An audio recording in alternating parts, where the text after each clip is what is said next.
There's this quiet kind of peace that comes when you finally stop chasing everyone else's story and start being content with your own. For so long, I've lived under the weight of more adventure, more change, more excitement. And somewhere deep down, I believed that if my life wasn't constantly moving, then maybe I wasn't really living. But lately I've been asking myself, what if the life the world calls boring is the very life that God calls blessed?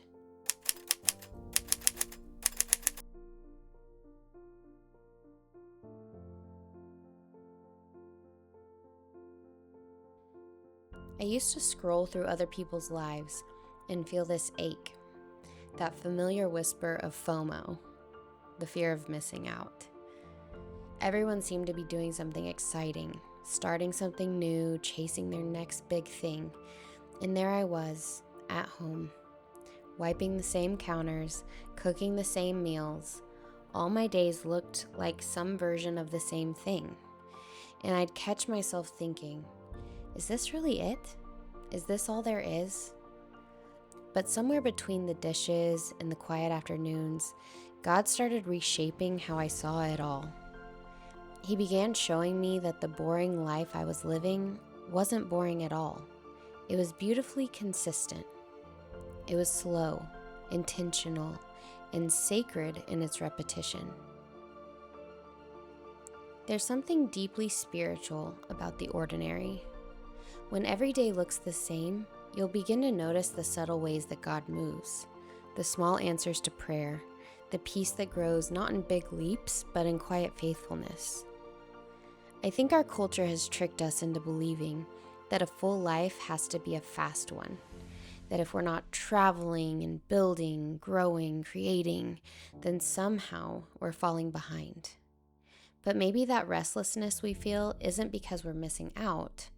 Maybe it's because we've been chasing the wrong thing. Peace isn't found in constant motion. It's found in stillness, in doing what God actually called you to do, not what everyone else seems to be doing. Boring doesn't always mean doing nothing. Sometimes it means doing things just slower. You can still live a full, adventurous life. You just don't have to live it in a hurry. You can travel the world, but instead of rushing through a packed itinerary, you take your time. You sip your coffee at a cafe.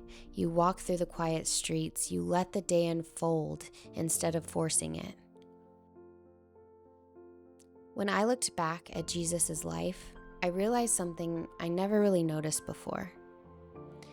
He was never in a hurry. He stopped for people. He paused to pray, and he moved through life with a calm purpose and divine timing. The Gospels show us that he allowed himself to be interrupted and that he was deeply aware of everything going on around him. Stopping for the woman at the well, blessing children, delaying when others demanded urgency, and always retreating to pray. He lived attuned to the Father's will, never rushed by human pressure. And if I want to walk with him, which I so deeply do, I have to learn how to walk at his pace. The unforced rhythms of grace that he modeled so perfectly. You can build a business, raise a family, chase dreams, and still do it from a place of peace.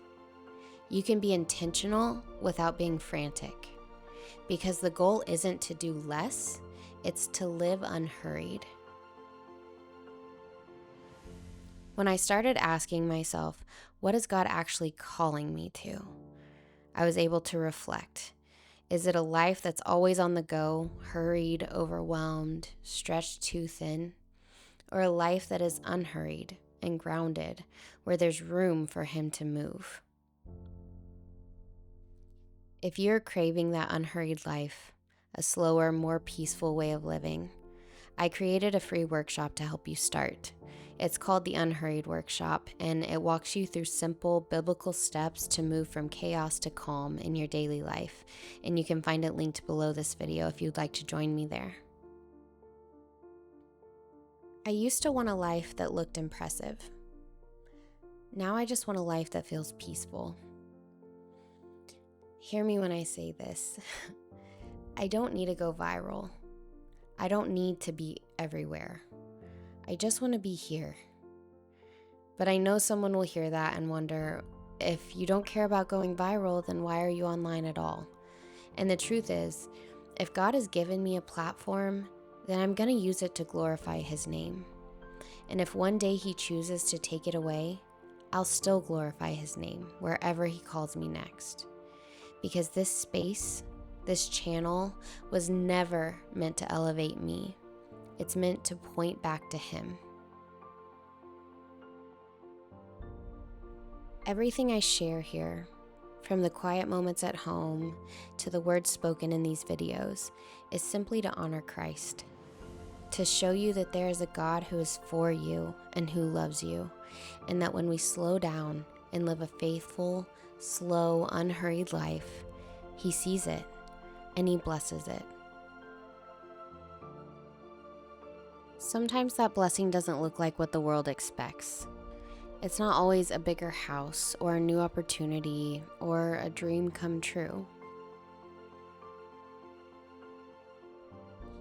Sometimes His blessing is the calm you feel when you wake up in the morning, the laughter of your children, the strength to do the same simple things with love again and again. It's the joy of knowing you're right where He wants you to be. You don't have to chase the next thing. You don't have to constantly strive for something more, but just walk closely with Him in the quiet. And there will be times that He's calling you to chase the next thing. But when you walk in tune with Him, everything is done at a peaceful rhythm, in a pace that is not full of anxiety and worry and stress. 1 Thessalonians 4:11 says, "Make it your ambition to lead a quiet life. You should mind your own affairs and work with your hands, just as we told you." It's such a simple, beautiful reminder that a quiet, faithful life still honors God. We don't have to be loud and noisy. That even in the unseen rhythms of your home and in your heart, He is pleased with you.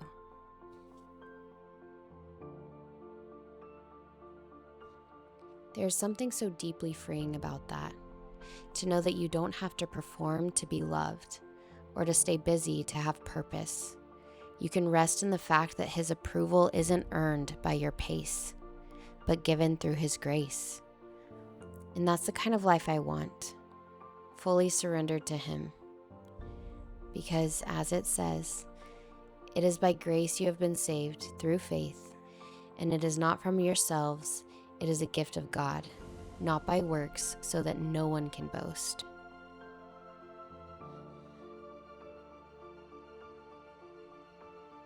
So if your life feels a little bit boring right now, if your days blend together in soft, ordinary ways, please know this. You're not falling behind. You're not missing out. You might just be living a life everyone is longing for, but they just don't know how to slow down enough to find it.